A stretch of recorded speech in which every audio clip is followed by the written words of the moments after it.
전주에 사는 어떤 사람이 교회에 등록을 했는데 어떻게 교회에 나오게 됐느냐 했더니 이렇게 고백을 합니다.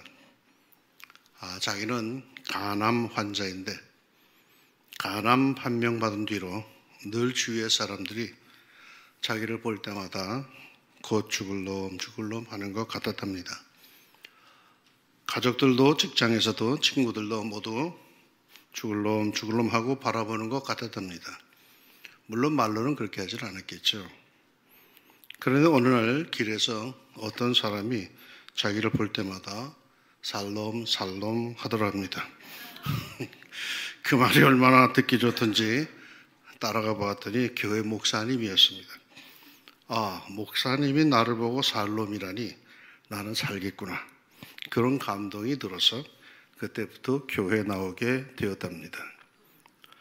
모두가 곧 죽을 놈 하는데 목사님은 어째서 살놈 했을까요?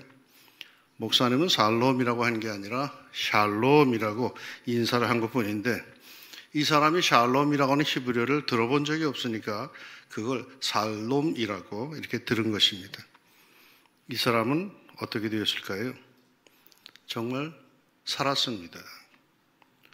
우리의 믿음과 말에는 힘이 있습니다. 어째서요? 우리 아버지가 누굽니까? 우리 아버지 하나님은 말씀으로 세상을 만드신 분이기에 그 자녀, 그 하나님의 아들과 딸인 우리도 부전자전 그 권세가 좀에 있음을 믿습니다. 우리는 말한 대로 될 겁니다. 긍정한 대로 그리 될 겁니다. 못 믿는 사람이 개중에 있는 것 같은데 우리가 학교 다닐 때 중고등학생은 머리를 빡빡 밀었죠. 그런데 개중에 그 짧은 머리를 조금 키우는 녀석들이 있었는데 되게 보면 곱슬머리들이 그랬습니다. 나는 곱슬머리가 아주 싫었습니다. 그래서 그 아이들을 볼 때마다 흉을 보곤 했죠. 얼마나 마음이 꼬였으면 머리카락까지 곱슬거리냐. 나는 곱슬머리가 될 바에는 차라리 대머리가 되겠다. 그 후에 나는 곱슬머리를 거쳐서 지금의 대머리가 되었습니다. 말한 대로 된기라. 어릴 적에 부흥사역에서 들은 이야기. 우리나라가 흥한 이유를 아시죠?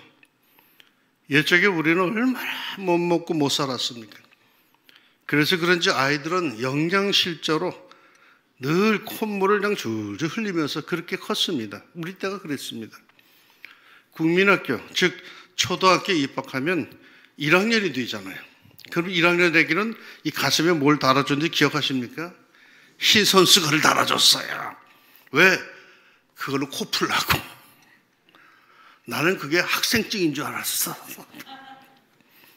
그 정도로 영양 상태가 별로 좋지 않았어요, 우리가.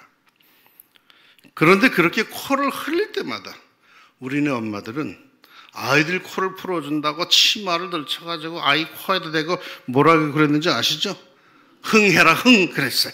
그래서 우리나라가 흥했답니다. 결코 아이들에게 화난다고 망할 놈의 자식이라고 하지 마십시오. 반드시 망합니다. 부모가 망하라는데 흥할 자식이 세상에 어디 있겠습니까? 아무리 속을 썩여도 그렇게 말하면 안 되는 거죠. 여러분 교회에서도 그렇더라고요. 교회들마다 장례가 좀 많은 편인데 그래서 목사님도 굉장히 바쁘죠. 코로나 이후에도. 그런데 제가 심호하는 교회는 본교인 장례가 그렇게 많지 않아요. 타지에 계시는 교우의 부모님이나 친인척 장례는 있어도 우리 본교인들의 장례는 별로 없었어요. 그렇다고 우리 교회가, 우리 왕시민 중학교가 젊은이들만 있는 교회는 아닙니다. 왕시민 중학교는 올해 119년을 맞이한 교회입니다. 되게 오래된 교회입니다. 그래서 노년층이 굉장히 많습니다. 왜 장례가 적을까? 나는 생각해 보았어요. 다른 교회는 장례가 많이 나는데 왜 우리 교회는 장례가 없을까? 그러다 보니까는 다른 교회 없는 게 우리 교회는 있더라고. 나는 주일 예배 때마다 치유 목회 기도를 공식적으로 합니다. 모두들 그때마다 우리 교우들은 자기 아픈 곳에 손을 대고 기도를 같이 합니다. 치유에 대한 믿음의 선포를 우리는 합니다. 치유가 된다, 안 된다? 첫날 집회 때 내가 그랬잖아요. 엉뚱해도 뭐 하라고요? 기도하라고. 그러면 엉뚱해도 역사가 일어난다고요. 엉뚱하다고 유치하다고 기도 안 하면 아무런 역사도 일어나지 않아요. 나는 주일 예배 때마다 우리 교우들 중에서 아픈 사람들 정말 간절히 기도하고 당신들도 그 아픈 데 손을 대고 믿음으로 선포하라고 그럽니다. 그뿐만이 아니에요. 연초에는 반드시 가장 연세 높은 선교에 제가 가가지고 설교를 합니다. 그럴 때마다 매번 이렇게 말씀을 드립니다. 올해 나는 장례를 치루어주고 싶은 마음이 조금 더 없으니까 내 허락 없이는 갈 생각들 하지 마세요. 그러면서 웃기죠? 웃기지만 중요한 것은 뭡니까? 실제로 그런 역사와 열매가 있다는 겁니다. 우리 성도들에게는 말의 권세가 있어요. 말씀으로 세상을 창조한 아버지의 아들, 딸들이니까 이거 당연하지 않겠습니까? 이 권세를 오늘 한번 사용해 보려고 그래요. 엉뚱한 얘기지만. 몸이 아픈 사람들, 아픈 곳에 손을 대고 고백을 한번 해봅시다. 안 아프면 안 해도 괜찮아. 아픈 사람 자기만 아는데 손을 대고. 몸이 아픈 가족과 친지들이 있는 사람들, 마음으로 그들의 이름을 부르면서 믿음으로 외쳐봅시다. 여러분 따라해 보십시오. 그가 찔림은 우리의 허물 때문이요, 그가 상함은 우리의 죄악 때문이라. 그가 징계를 받음으로 우리는 평화를 누리고, 그가 채찍에 맞음으로 우리는 나음을 받았도다. 아멘. 나는 예수님이 나의 허물 때문에 징계를 받고 채찍 맞으심을 믿습니다. 그러기에 그가 채찍에 맞음으로 나는 나음을 받았도다. 아멘. 하나님의 아들 예수 그리스도의 이름으로 명하노니 병마야 내게서 떠나갈지어다. 떠나갈지어다. 예수님의 이름으로 기도합니다. 아멘. 믿음으로 찬송합시다. 268장.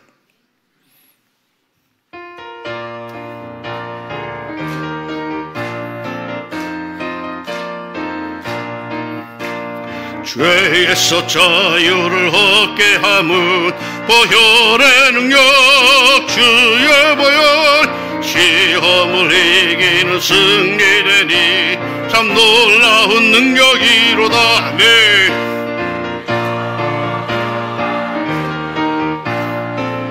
주의 피 믿어 주의 보혈, 그 어린 양의 매우 귀중한 피로다. 육체의 정력을 이길 힘을, 정결한 마음을 얻게 하니. 할렐루야. 주의 보혈 능력이 있도다. 주의 보혈 그 어린 양의. 아멘 아멘 아멘. 눈보다 더 이게 밝히는 것, 부정한 모든 것 밝히시니. 아멘. 주의 보혈 능력이 있도다. 주의 피 믿어 주의 보혈 그 어린 양의 매우 귀중한 피로다. 구주의 복음을 전할지모 날마다 나에게 찬송 주니. 할렐루야. 주의 보혈 능력, 주의 피 믿어 주의 보혈 그 어린 양 매우 귀중한 피로다. 할렐루야. 예수님의 피가 여러분을 깨끗게 하실 줄로 믿습니다. 여러분 행복하십니까? 이렇게 물으면 좀 대답하기가 쑥스럽죠. 그러나 그럴지라도 여러분, 우리는 행복해야 합니다. 그러면 어떻게 해야 행복할 수 있을까요? 행복하라고 말만 하면 될까요? 어느 글에 보니까 행복한 그리스도인이 되려면 3가지 나의 것이 있어야 한다고 합니다. 그 중에 첫 번째가 My church, 내 교회가 있어야 된답니다. 내 교회 의미 아십니까? 언제라도 달려가서 기도할 수 있는 내 교회, 언제라도 주님을 만날 수 있는 내 교회 말입니다. 여러분, 이 사실 아십니까? 서울 시내에는 주일 아침에 떠돌이 교인들이 아주 많답니다. 한 20여 년 전에 제가 들은 통계를 본 건데 한 20만 명이 있다고 그랬는데 아마도 지금은 훨씬 더 많을 거라고, 한 100만 명 정도는 된다는 그런 통계를 본 기억이 있습니다. 여러분, 주일 아침마다 자연스레 달려갈 수 있는 교회가 있다는 것, 이거 감사해야 합니다. 저는 한 번도 주일 아침에 이런 고민을 해본 적이 없습니다. 주일이면 의례 그 교회였습니다. 예외인 경우가 있었습니다. 안신년 때 그 난감함을 저는 기억합니다. 안신년 시작하면서 교회에다가 한동안은 나를 못 볼 겁니다. 보고 싶어도 꼭 참으세요 하고서 큰 소리를 쳐놓고 교회를 나왔는데, 주일만 되면은 아이고, 오늘은 어느 교회 가서 예배를 드리지? 하는 이런 난감하게 부딪히더라고요. 세상에 주일 아침에 그렇게 난감할 수가 없어. 오늘은 어디 교회를 가지? 그렇게 고민하다가 결정을 하고 그 교회를 찾아가면은 아주 더 곤욕스러운 것은 나를 보자마자 안내요원이 달려와서 목사인 날 보고는 아이고, 우리 교회 처음 오셨죠? 환영합니다. 교회 등록하세요 라고 하는 거예요. 그럴 때마다 설명을 할 수도 없는 노릇이고, 교회 등록 공고를 받는 거 어떨 때는 참 난감합니다. 이것 때문에 낯선 교회에 들어가기가 쉽지 않아요. 그래서 우리 교회에서는 등록을 권하지 않아요. 낯선 사람이 와도 내버려둬요. 우선은 낯선 사람들이, 초신자들이 무엇보다도 좀 편안하게 교회를 출입할 수 있도록 하기 위해서라도 우리는 등록을 권하지 않습니다. 친절은 하되 등록은 권하지 않습니다. 내가 그때 깨달은 게 있어요. 주일 아침이면 자연스레 발길이 옮겨지는 교회, 내 교회가 있다는 것이 이게 얼마나 축복받은 일인가 말이에요. 물어볼까요? 하나님의 집이 어디입니까? 교회당. 그치? 그런데 말이죠, 신학적 이 교리적으로 보면 그건 틀린 말이에요. 이 세상 전부를 들어도 하나님 모시기에는 부족하다고 합니다. 성경에 보면은 하나님을 모실 수가 없다고 그랬어요. 그래서 하나님이 아니 계신 것이 없다, 즉 무서부재하신 하나님이라고 표현합니다. 그런데 이 세상 그 어디에서도 하나님을 모실 수가 없는 그 위대하신 하나님, 무서부재하신 하나님, 그 하나님께서 왜 이곳에 경기도 안양시 동안구 경수대로 693번지에 호계교회를 세우셨을까요? 내가 이거 왜 넣으라고 애먹었는데 꿈쩍들도 안 하네. 경기도 안양시 동안구 경수대로 693번지에 호계교회를 하나님이 왜 세우셨단 말이에요? 하나님은 아니 계신 곳이 없는 분이신데 왜 하필이면 여기에 호계교회를 왜 세웠냔 말이에요. 만나자는 거예요. 누구를? 호계교회 교인은 이곳에서 만나자고 여기에 교회당을 세우신 거예요. 그런데 호계교회 교인이 호계가 아닌 쌍계교회가 있으면 이거 어떻게 되는 거야? 뭔가 번지수가 틀린 거잖아. 그렇게 다른 교회 가서 예배를 드리면요, 그곳에도 하나님은 계시는데 아무래도 말씀 받아 먹는 것이 어떻다? 좀 빌어먹는 것 같아요. 기분이 내 집 같지가 않아. 편안하지 않아. 은혜는 내는데 편안하진 않아. 왜? 그곳은 말이요, 호계교회 교인이가 앉아 있어야 할 것이 아니기 때문입니다. 하나님께서 호계교회 교인과 만나자고 약속한 곳은 어디라? 호계교회예요. 호계교회. 그러므로 여러분이 이 교회를 사랑하세요. 이 세상에 수많은 교회가 있는데 내가 들어가서 하나님하고 만날 수 있는 교회는 딱 하나야. 호계교회. 나 말고 여러분이. 호계교회 살아가시기를 축원합니다. 하나님이 나에게 주신 거예요. 두 번째로 행복한 그리스도인이 되려면은 마이 패스터, 내 목자가 있어야 된다고 합니다. 이 세상에서 부모 외에 늘 나를 기억해주고 기도해주는 사람이 누군지 아십니까? 그것도 일평생 내가 태어나서 죽을 때까지 나를 위해서 기도해주는 사람이 누군지 아십니까? 잘 모르시겠습니까? 그럼 별 수 없죠. 한번 찾아봅시다. 히브리서 13장 17절 말씀이 이렇습니다. 같이 한번 읽어볼까요? 너희를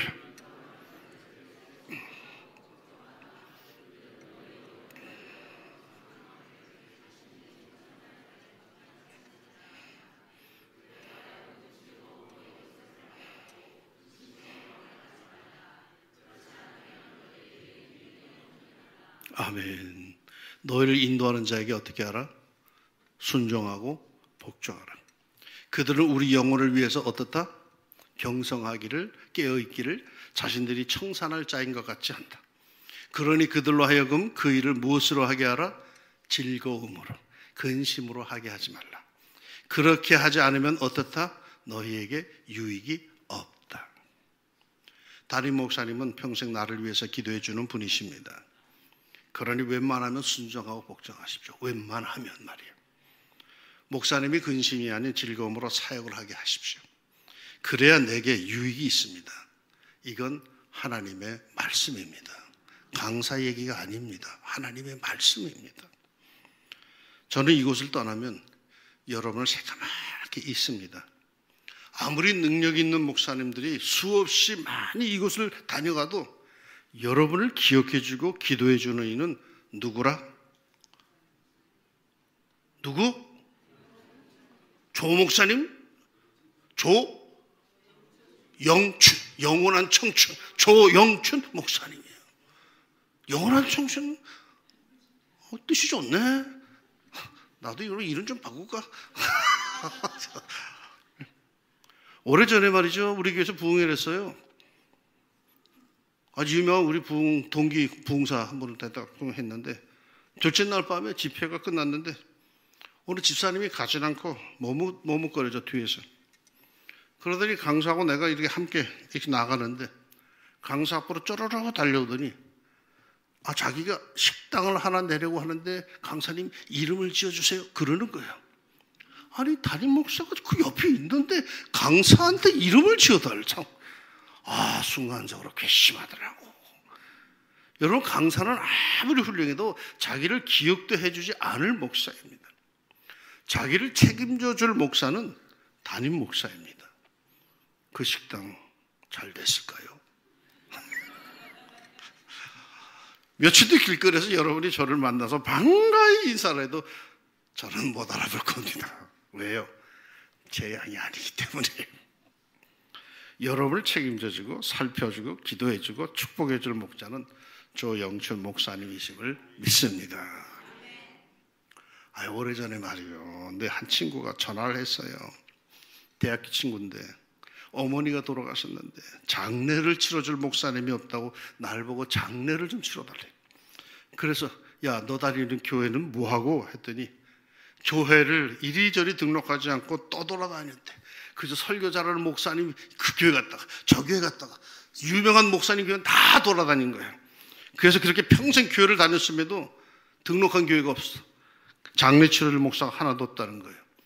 여러분, 이거 불쌍한 신자 아닙니까? 하나님의 나라에 갔을 때 하나님께서 너는 평생 믿음 생활하다 왔는데 그래, 내 종 중에 너를 보증해 줄 목사가 누구냐라고 물으실 때 분명하게 조영춘 목사님이십니다 라고 대답할 수 있는 복이 있기를 축원합니다. 이 사람이 행복한 그리스도인이에요. 세 번째로 나의 것, 마이 미션이 있어야 된다라고 합니다. 우스갯소리로 하나님이 열심히 철야기도하는 교회, 작은 교회 찾아오셔서 한 사람 한 사람에게 물으셔요. 네가 원하는 것 하나만 말해라. 내가 오늘 밤에 들어주겠다. 그래서 모두들 한 가지씩 소원을 아뢰었고 다들 응답을 얻습니다. 집이 필요해요. 자동차가 필요해요. 직장이 필요해요. 그런데 그 교회의 노총각 집사가 머리를 굴립니다. 나는 돈도 필요하고 장가도 가야 하는데 고민하다가 주님이 내 소원을 말해봐라 하시자 재빠르게 두 개를 한꺼번에 다 말했어요. 돈, 여자. 그러자 하나님께서 미친 여자를 한 명 데려다 주셨답니다. 그런데 70세 은퇴를 앞둔 김지살인 차례가 되어 하나님이 소원을 묻자 옆에 앉아있는 동갑내기 부인 권사님을 힐끔 쳐다보더니 이렇게 소원을 말하는 거예요. 나는 20살 어린 부인이랑 한번 살고 싶습니다. 그러자 순간 펑 하더니 그 김지사님이 90세가 되었대요. 아무튼 하나님께서 물으세요. 너 그렇게 열심히 간구하며 기도하는데 내가 너에게 그렇게 복을 주어야 하는 이유를 한번 대봐라. 한다면 여러분은 뭐라고 대답을 하시겠습니까? 우리는 아주 숱하게 입만 열면 주시옵소서, 주시옵소서, 주시옵소서라고 하는데 하나님께서 물어보셔. 내가 그걸 너한테 줘야 될 이유를 한번 대봐라. 왜 하나님 나한테 이걸 주셔야 되지? 이유를 못 대는 사람들이 의외로 많아요. 내가 하나님 앞에서 복을 받아야 하는 이유, 내가 건강해야 하는 이유, 내가 출세해야 하는 이유, 내가 잘 되어야 하는 이유. 여러분, 하나님께서는 괜히 주시지를 않아요. 무당은 말이요, 귀신은 말이요, 돈만 갖다 주고 재물만 차려놓고 비나이다 하면 복을 줄지 모르지만은 우리 하나님은 어림도 없어요. 내가 복을 받아야 하는 이유 말이요, 내가 돈을 왕창 벌어야 하는 이유 말이요, 내가 출세를 해야 하는 이유 말이요, 내가 건강해야 하는 이유. 하나님께서 그렇게 내게 꼭 해주셔야 하는 이유가 뭡니까? 사명이 있어야 돼. 사명이. 이를 위해서 하나님께서는 필요한 모든 것들을 내게 주시는 거예요. 그저 죽지 못해서 사는 사람들, 이건 불쌍한 사람들인기라. 분명히 사는 목적이, 사명이 있어야 돼요. 사명이 있는 한 여러분 죽지 않습니다. 여러분은 내 교회, 호계교회도 있죠, 내 목사님도 있죠. 그러면 과연 사명이 있습니까? 나는 믿습니다. 조영춘 목사님과 더불어서 호객교회를 굳게 세워나가라고, 좋은 교회, 늘 감동이 넘치는 교회로 만들어가라는 사명받은 분들인 줄로 믿습니다. 그러게 여러분은 잘 돼야 돼요. 그러게 여러분은 행복한 그리스도인들인 거예요. 내 교회가 분명히 있지요, 내 목사님이 분명히 계시지요, 게다가 내가 왜 하나님 앞에 축복을 받아야 하는지, 내가 왜 건강해야 하는지, 내가 왜 잘 돼야 하는지 그 목표와 사명이 분명하니까 여러분 세계 어디를 내놔도 부족할 것이 없는 행복한 그리스도인임을 믿습니다. 신명기 33장 29절이 이러합니다. 이스라엘이여, 너는 행복자로다. 여호와의 구원을 너같이 얻은 백성이 누구뇨? 하듯이 호객교회 교회 여러분은 행복한 그리스도인들입니다. 할렐루야. 그런 의미에서 옆 사람과 서로 인사하며 축복합시다. 당신 때문에 행복합니다.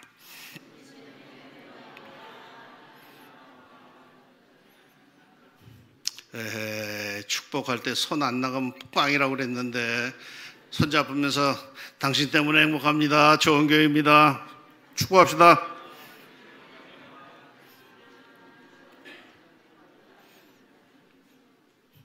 감동이 있어야 돼. 교회는 감동이.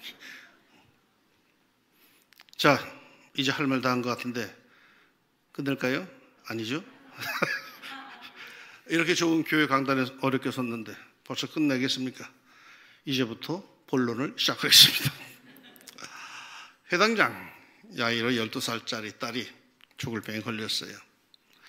그 아버지 야이로는 얼마나 속이 탔겠습니까? 12살짜리 얼마나 이쁜 딸인데 그 병이 들었어. 백방으로 손을 써봤지만 고칠 수가 없어.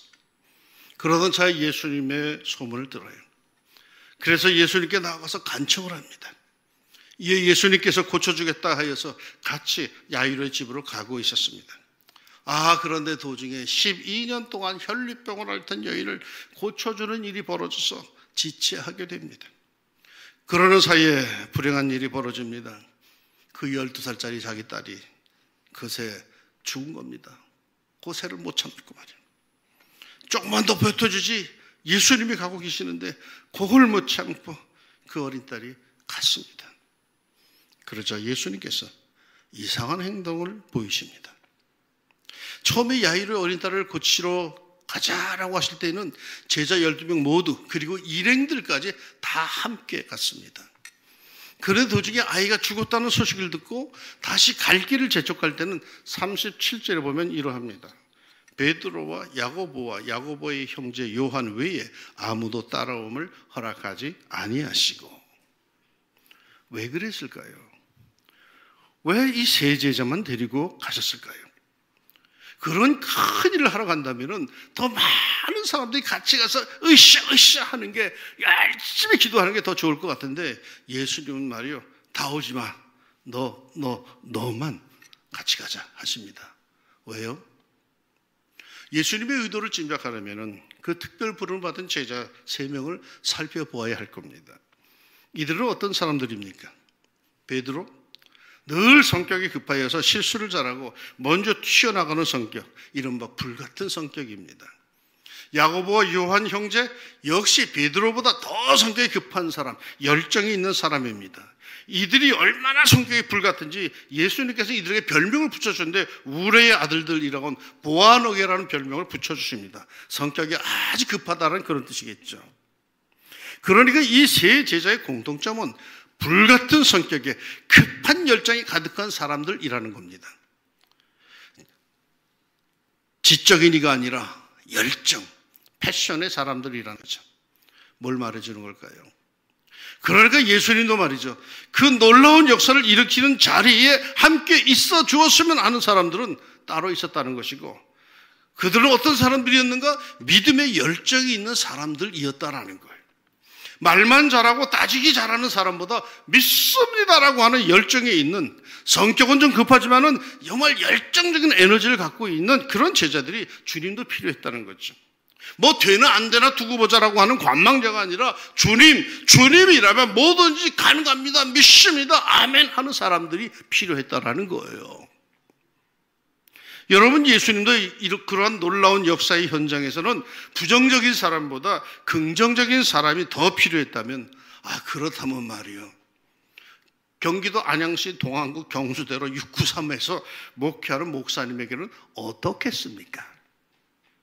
때로 이 교회 담임 우리 조영춘 목사님에게도 여러분 열정적인 장로님이 필요하지 않겠습니까? 좀 화끈한 집사님이 필요하지 않겠습니까? 으쌰으쌰하는 권사님들이 필요하지 않겠습니까? 평상시 같으면 모르겠는데 정말 이제 사람을 살리는 구령 사역에는 그런 에너지가 넘치는 사람들 말이에요. 뭔가 좀 힘을 줄 수 있는 사람들이 여러분 필요할 겁니다. 그 놀라운 역사를 일으킬 이 안양의 현장에서 목회하는 이 목사님도 어쩌면 화끈한 열정을 갖고 있는 사람이 필요하실 겁니다. 이 사실 아십니까? 목사님들이 설교를 할 때 그 향하는 방향이 목사님들마다 다 다르답니다. 설교하면서 늘 왼쪽으로 바라보고 설교하는 사람, 요건 좌파야. 오른쪽으로 바라보고 하는, 요거는 우파래. 중앙을 바라보는 사람, 나는 중도파다. 사람들이 무섭다 해서 아예 허공에 눈길을 두고 하는 사람, 소심한 사람, 다 다르대요. 그런데 왜 이렇게 다른지 아십니까? 보세요. 목사님들이 다 방향이 다른데 설교할 때 그 방향이 다 달라요. 어느 심리학자가 연구한 바에 의하면 설교하는 목사에게 힘이 오는 쪽으로 목사의 방향이 자연스럽게 향한답니다. 마치 해바라기가 자연스레 태양을 향해 쫓아가듯이 설교하는 목사는 아멘, 아멘 하는 성도를 향해서 은혜를 받으며 마음속으로 큰 감동 속에 그렇습니다 목사님 하는 교인들을 향해서 자연스레 방향을 잡아간답니다. 왜? 그쪽에서 에너지가 오기 때문이죠. 못 믿는 눈치인데, 내가 학교를 서울의 신촌에서 태어나서 신촌에서 학교를 다녔어요. 근데 버스를 타고 다녔어요. 신촌 로타리가 종점이었을 그 당시에 신촌 로타리 종점 가가지고 버스를 제일 먼저 타요. 버스 타면은 맨 뒤에 앉는데 그때는 버스가 좌석이 이렇게 돼 있어서 앞을 바라보게 돼 있어요. 맨 뒤에 앉아. 그리고 기도부터 해야죠. 주님, 버스 탔습니다. 학교 갑니다.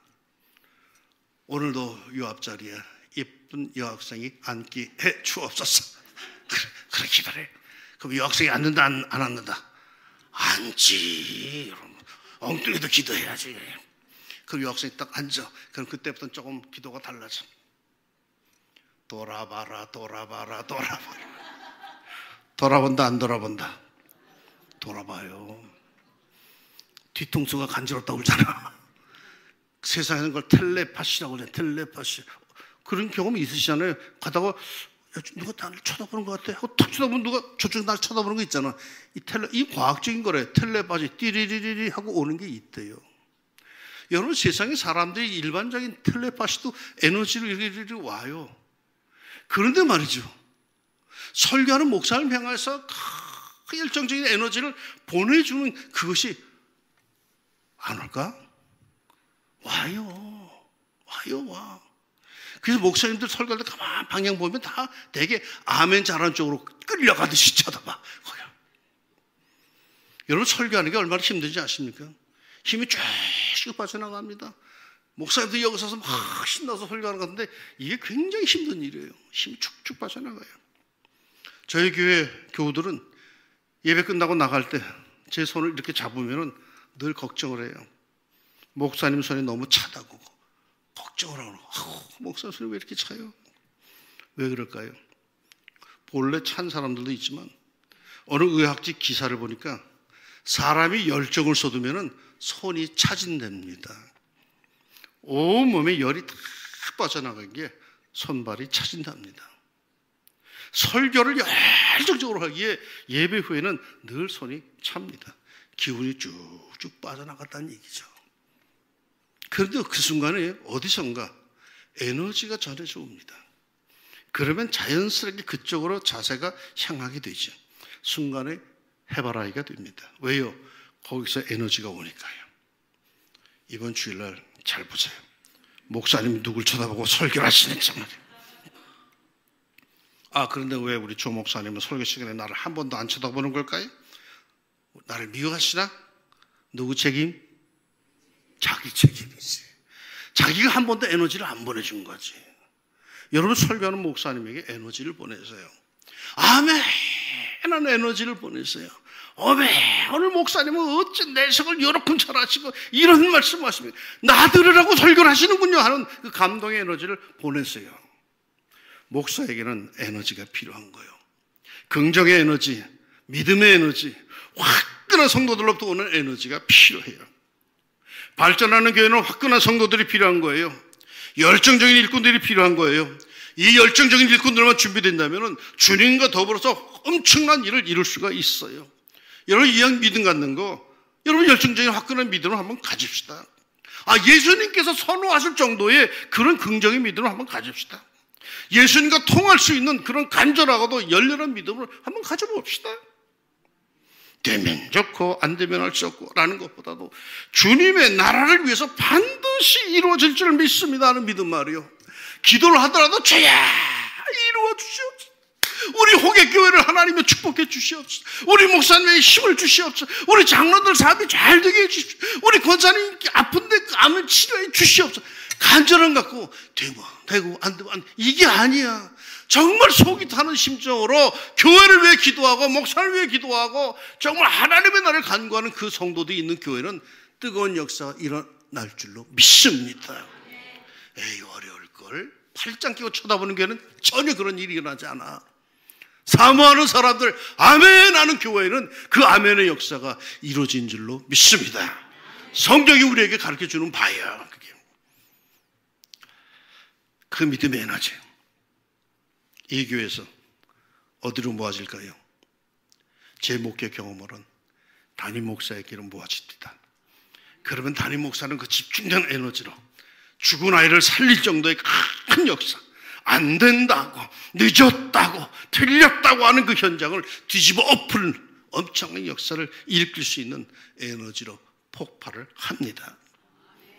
사랑하는 호객교회 성도 여러분, 행복하십시오. 그러기 위해서는요, 주님께 인정받고 쓰임을 받으십시오. 주님 곁에는 많은 사람들이 있었어요. 어중이 떠중이 같은 사람들이 많았어요. 그런데 일이 터지자 주님께서는 12제자만 데리고 가십니다. 그런데 일이 더 심각해지자 예수님은 12제자 중에도 특별히 3사람을 택하십니다. 다른 사람 다 올 필요 없다. 너 그리고 너는 나와 함께 같이 가자. 나에게 힘을 좀 다오. 나를 격려해 다오. 예수님께서 나를 특별히 택하시고 함께 하자고 하십니다. 세상에 이렇게 행복한 일꾼이 어디 있겠습니까?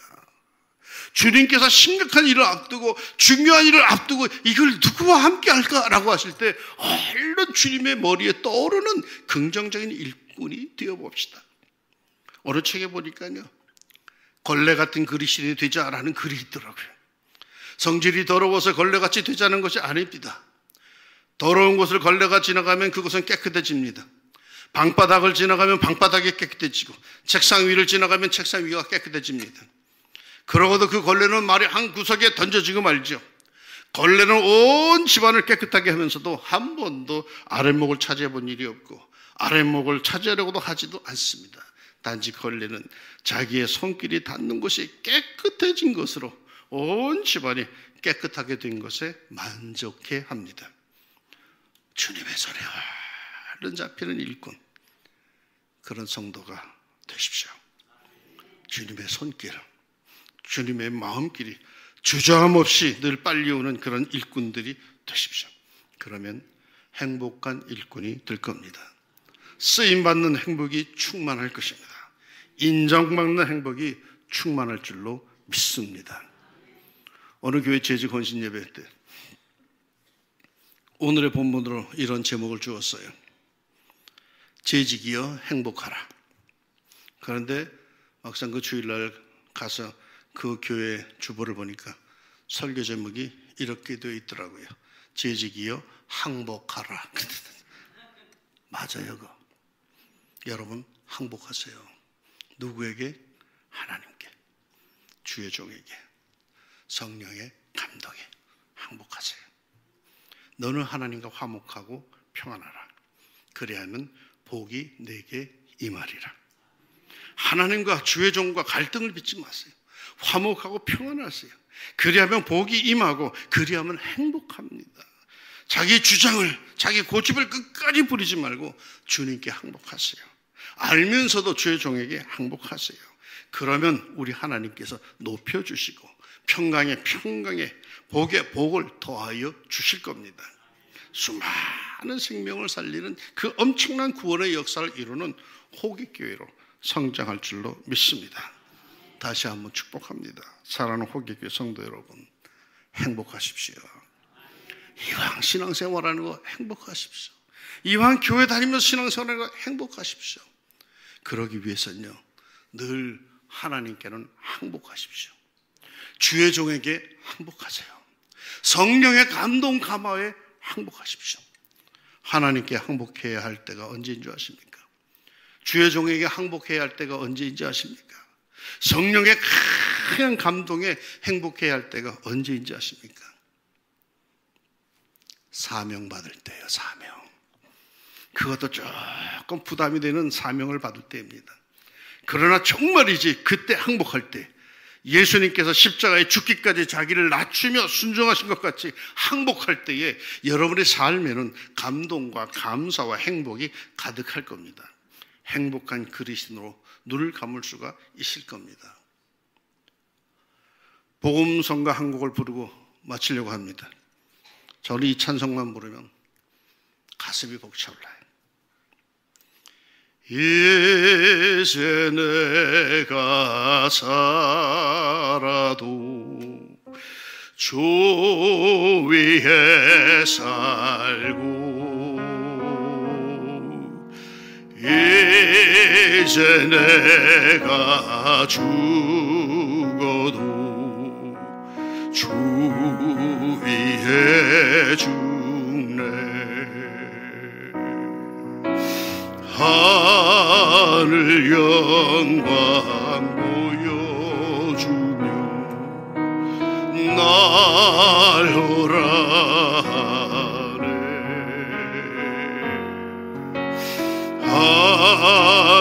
할렐루야 찬송하며 주께 갑니다.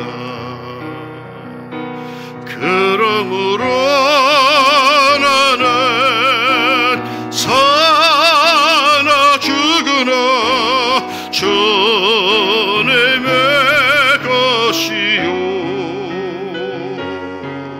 사나 죽으나 사나 죽으나 날 위해 피 흘리신 내 주님의 것이요. 다 함께 합시다. 이제 내가 살아 주 위해 살고 이제 내가 죽어도 주 위해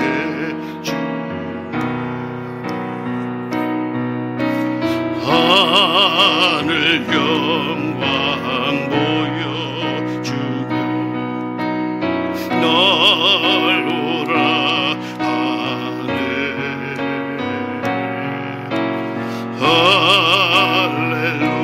할렐루야 찬송하며 주께 갑니다.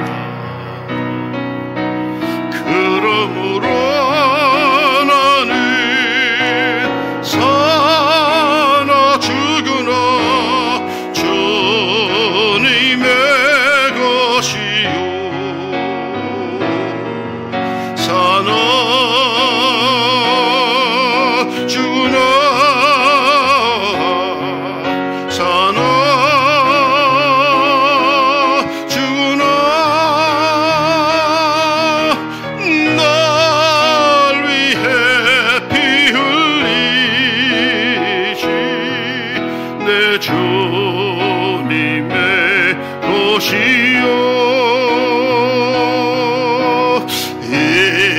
이제 내가 떠나도 저 천국 가고 이제 내가 있어도 주 위에 있네. 우리 예수 찬송하며 나는 가겠네. 전군 천사 나팔 불며 마중 나오네. 아멘. 그러므로